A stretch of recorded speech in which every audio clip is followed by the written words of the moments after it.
बहुत बड़े बिल्डर ने प्लाट लिया है जहाँ 23 माले का टावर पास हो रहा है। तो 23 माले के टावर को लोगों ने स्कोप करने के लिए और बिल्डर को सपोर्ट करने के लिए, और हमें ऐसा पता चला कि राजेश वधेरे का उसमें बहुत बड़ा हाथ है, जो हमारे यहाँ के कारपोरेटर है। और आज इतना बड़ा रोड का तोड़फोड़ चालू है, लेकिन वो कहीं शक्ल दिखाने को नहीं आया है। इतना बड़ा रोड का तोड़फोड़ चालू है, लेकिन वो कहीं शक्ल दिखाने को नहीं आया है। हाँ, इससे पहले 20-22 रोड का प्लान था, तो पहले उसको तोड़ना चाहिए था। यही रोड क्यों?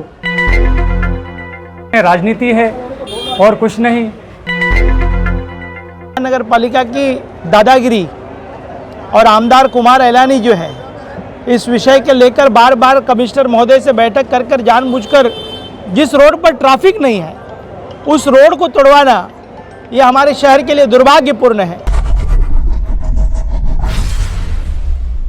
दोस्तों, आज दिनांक 29 अगस्त 2024 मनपा का जेसीबी फिर चला शहर वासियों के घरों और दुकानों पर। आज बारी थी क्रिटिकेयर से पंजाबी कॉलोनी वाले रास्ते की। सुबह जैसे ही यह खबर आई तो हड़कंप मच गया। मनपा अधिकारी पुलिस बंदोबस्त के साथ जेसीबी लेकर तोड़ू कार्रवाई शुरू करते हैं। इसी दौरान वहां उसी नुकसान को झेलने वाले कई भुक्तभोगियों से हमने बात की तो कुछ चौंकाने वाले तथ्य भी सामने आए। आइए सुनते हैं वहां मौजूद लोगों ने क्या कहा। जैसे कि हमको कुछ पता नहीं था, ये लोग आए सुबह से, आके लोगों ने बुलडोजर लेके आए, ये सब दुकानों की तोड़फोड़ चालू कर दिया इन्होंने। देखिए, ये भाई साहब का गेट तोड़ दिया है, ये बाजू में हमारे भाई साहब का दुकान सब तोड़ के पूरा ये रोड से किटीगर हॉस्पिटल के सामने जो रोड जाता है, किटीगर हॉस्पिटल से जो रोड जाता है पंजाबी कॉलोनी तक, ये लोगों ने आज प्लान बनाया है पर रोड तोड़ने का। हमको अभी सूत्रों से पता चला है कि रोड पे सामने एक बहुत बड़े बिल्डर ने प्लाट लिया है जहाँ 23 माले का टावर पास हो रहा है। तो 23 माले के टावर को लोगों ने स्कोप करने के लिए और बिल्डर को सपोर्ट करने के लिए, और हमें ऐसा पता चला कि राजेश वधेरे का उसमें बहुत बड़ा हाथ है, जो हमारे यहाँ के कारपोरेटर है। और आज इतना बड़ा रोड का तोड़फोड़ चालू है, लेकिन वो कहीं शक्ल दिखाने को नहीं आया है। रोड के कई ये रहने वाले कई रहवासी ने उनको फ़ोन किया तो उनका फ़ोन स्विच ऑफ दिखा रहा है। हाँ, इससे पहले 20-22 रोड का प्लान था, तो पहले उसको तोड़ना चाहिए था। यही रोड क्यों? आखिर में यहाँ पे क्यों डीपी प्लान ला रहे हैं? अगर लाना तो पूरे शहर में लाओ, इसको ही क्यों बलि का बकरा बना रहे हैं पंजाबी कॉलोनी को? क्योंकि यहाँ गरीब लोग रहते हैं, या फिर यहाँ किसी बिल्डर लोग का प्लान है ऊंची ऊंची बिल्डिंगें बनाने का, तो शायद उनको फ़ायदा पहुँचाने के लिए सब प्लान चल रहा है। राजनीति है, क्योंकि बिल्डर लॉबी यहाँ पे आ रही है, और क्या है? राजनीति है। ये बिल्डिंग को अचानक तोड़ना ये लोग शुरू हो गए। म्यूनसिपालिटी वाले नोटिस 6 महीना पहले दे के गए। अगर 2-4 दिन पहले हमको बोल देते थे तो हम खुद ही तोड़वा देते थे। पर ये बिल्डिंग में दुकान में मेरे 2 पिलर आ रहे हैं। अगर हम लोग पिलर भी तोड़ेंगे तो बिल्डिंग नीचे गिर सकती है। 35 माले की बिल्डिंग बन रही है, इसकी वजह से रोड बड़ा किया जा रहा है। पर ये देखिए, सामने वाला रोड इतना छोटा है जहाँ पे ट्रांसपोर्ट गली है, पर वो रोड बड़ा नहीं किया जाएगा। मेन रोड वाले रोड बड़े नहीं किए जा रहे, और ये बड़े गली को ही आके टारगेट क्यों किया गया है? मेन रोड जो इतने बड़े बड़े छोटे हैं, जितनी ट्रैफिक होती है, उनको सब छोड़ के गली में तोड़ने की क्या जरूरत पड़ी है? ऐसे कि सबको बहुत बड़ा नुकसान हुआ है, तो सब कुछ अचानक में कर रहे हैं लोग। मैं सुना है कि इधर एक कोई बिल्डिंग आ रही है, कोई बड़ी साहब की किसी की, वो बिल्डिंग की वजह से सब तोड़ रहे हैं। ऐसा इतना नहीं तोड़ना चाहिए कि बहुत नुकसान हो जाए करके, लेकिन पब्लिक को बहुत नुकसान होते जा रहा है। इतना नहीं करना चाहिए, बोले है थोड़ा बहुत करके लेना चाहिए, इतना तो ट्रैफिक इधर होता नहीं है करने जैसा। सर, यही कहना चाहता हूँ कि डीपी प्लान में और भी रोड हैं, उस रोड को छोड़कर इस रोड को पहले सबसे पकड़ना और सबको मना अचानक से शौक में डाल देना, मुझे लगता है इस बात में राजनीति है और कुछ नहीं। हमेशा देखा जा रहा है उल्लासनगर के लोगों को, एक तो उल्लासनगर के लोगों में एकता नहीं है, सबसे पहली बात ये। इतने खड्डे हैं, इतनी समस्या हैं, उस बात को तो कोई ध्यान नहीं है, लेकिन हर बार इंसानों को परेशान करना, ये महानगर पालिका का कहाँ से कानून है, ये हमें समझ में नहीं आता है। आप नेहरू चौक का रोड देखिए ना सर, कितनी ट्रैफिक होती है। दिवालियों के टाइम पे बाहर की इतनी जनता आती है, उधर खड़े रहने की जगह नहीं होती है। आप जो चीज़ जरूरी है उसको पकड़िए ना पहले, आप जो कोने में रोड हैं उनको आप बाद में करिए। दोस्तों, इसी तोड़ू कार्रवाई के दौरान टीओ के नेता कमलेश निकम भी वहां पहुंचे। आनंद फानन में की गई इस तोड़ू कार्रवाई के बारे में उन्होंने क्या कहा, आइए सुनते हैं। देखिए, यहाँ का जो रोड का जो आज जो तोड़फोड़ कर रहे हैं महानगर पालिका की दादागिरी और आमदार कुमार एलानी जो है, इस विषय के लेकर बार बार कमिश्नर महोदय से बैठक कर जानबूझकर जिस रोड पर ट्रैफिक नहीं है उस रोड को तोड़वाना, ये हमारे शहर के लिए दुर्भाग्यपूर्ण है। हमारे शहर में 7 रोड MMRD के चल रहे हैं, जहाँ पर फिर वो सी ब्लॉक का रोड हो, पेंसिल फैक्ट्री का रोड हो, ऐसे मुख्य रोड है, वहाँ पर अभी तक 1 इंच भी तोड़ने के लिए वहाँ के स्थानिक नेताओं ने नहीं दिया है।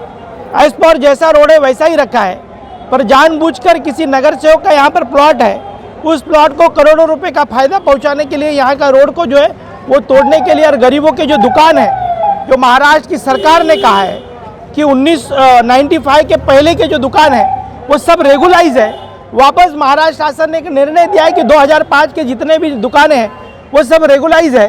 मैं ओमी कलानी के माध्यम से यहाँ पर आया हूँ, और आमदार कुमार एलानी जो है वो इस तरीके की जो पंजाबी कॉलोनी, क्रिटिकेयर से लेकर पंजाबी कॉलोनी तक का जो चौक है, एक बिल्डर और एक नगर सेवक को फायदा पहुँचाने के लिए उसका करोड़ों रुपये का प्लॉट है यहाँ पर, वो प्लॉट को करोड़ों रुपए की बिल्डिंग बनाने के लिए और फ्लैट्स बेचने के लिए, इसी के कारण गरीबों के ऊपर आज महानगर पालिका का हथौड़ा चल रहा है। मैं ओमी कलानी के माध्यम से यहाँ पर पहुँचा और कमिश्नर महोदय से बात कर रहा हूँ कि आपको ये रोकना चाहिए, और इस तरीके की जो बातें हैं वो बहुत शर्मनाक बात है कि शहर के आमदार इस तरीके की जो कुमार एलानी है वो शहर के लोगों को गुमराह करके जो बाकी के सभी रोडों को छोड़कर यही रोड के ऊपर कार्रवाई करना, उनके एक नगर सेवक का बड़ा प्लॉट है और उसके ऊपर करोड़ों को फायदा देने के लिए गरीबों के आश्वानों के ऊपर ये बुलडोजर चला रहा है, और सचमुच में शहर का आमदार जो है वो मौत के सौदागर के रूप में शहर में काम कर रहा है।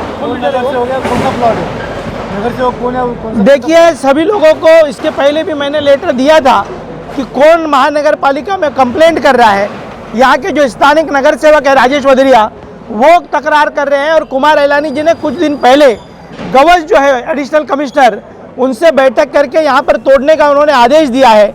उनको पता है कि 2 महीने के बाद में शहर की जनता उनको हरा देगी, इसके कारण वह ऐसे महत्वपूर्ण निर्णय लेकर लोगों के आशियानों के ऊपर हथौड़ा चलाकर, और बहुत दुर्भाग्यपूर्ण स्थिति में हमारा शहर है, आज आईसीयू में शहर है, और उस शहर को निकालने के लिए मैं ओमी कलानी के माध्यम से यहाँ पर पहुँचा हूँ और कमिश्नर महोदय से बात करूँगा। क्या लग रहा है कि एलबी रोड जो 2015 में तोड़ा गया था, अब तक वहाँ के जो भुक्तभोगी हैं उन्हें कोई मुआवजा मिला नहीं है, और अब तक उस रोड की परिस्थिति वैसी की वैसी है, तो क्या मनपा बगैर किसी प्लानिंग के ये तोड़फोड़ को अंजाम देगी? देखिए, महानगर पालिका के कुछ अधिकारी और आमदार स्थानिक नगर सेवक जिनको करोड़ों का फायदा देना है, उसको मिली भगत करके ये रोड को तोड़ू कार्रवाई यहाँ पर की जा रही है। ये दुकानें, ये घरें 95 के पहले के हैं, उसके बावजूद भी यहाँ पर तोड़ा जा रहा है। और पेंसिल फैक्ट्री, सी ब्लॉक, ऐसे 7 रोड है जहाँ पर शिवसेना के नेताओं ने अपने छत के यहाँ पर बचाया हुआ है लोगों को, और यहाँ के स्थानिक नेताओं ने यहाँ पर तोड़ने की कार्रवाई की है। कल्याण अमरनाथ रोड के व्यापारियों को अब तक 10 साल तक मुआवजा नहीं मिला है, ना कि उनको अब तक कोई दुकान मिली है, ना उसके बदले में कोई पैसे मिले हैं। पूरी तरीके से महानगर पालिका विफलता और भ्रष्टाचार में व्यस्त हो चुकी है। उनको अब तक टाइम नहीं है कि व्यापारियों को वो न्याय नहीं दे पा रहे हैं, तो पंजाबी कॉलोनी के लोगों के ऊपर वो बुलडोजर चला रहे हैं। दोस्तों, उल्लासनगर शहर के लिए, उसी के विकास के लिए बनाया गया डीपी प्लान एक बहुत बड़ा रहस्य बनता जा रहा है। रहस्य इसलिए क्योंकि इसे जहां पहले लागू किया जाना चाहिए वहां नहीं लागू किया जा रहा, पर जहां फिलहाल इसका बहाना बनाकर तोड़ू कार्रवाई की जा रही है, तो इस पर सवाल उठना लाजमी है। जाहिर तौर पर यह आशंका जताई जा रही है कि डीपी प्लान को क्या अपनी जरूरत और लालच के हिसाब से तोड़ा मरोड़ा जा रहा है, तो इसका जवाब हमारी मनपा के अफसर, शक्तिशाली नेता व बिल्डर लॉबी ही बता सकती है। अगली कड़ी में उन बिल्डिंगों के बारे में बात करेंगे जो डीपी में घोषित सड़कों, आरक्षित भूखंडों और सरकारी प्लॉटों के कुछ हिस्सों को डकार कर बनाई गई हैं। जुड़े रहिए सिटी उल्लास लाइव के साथ। धन्यवाद।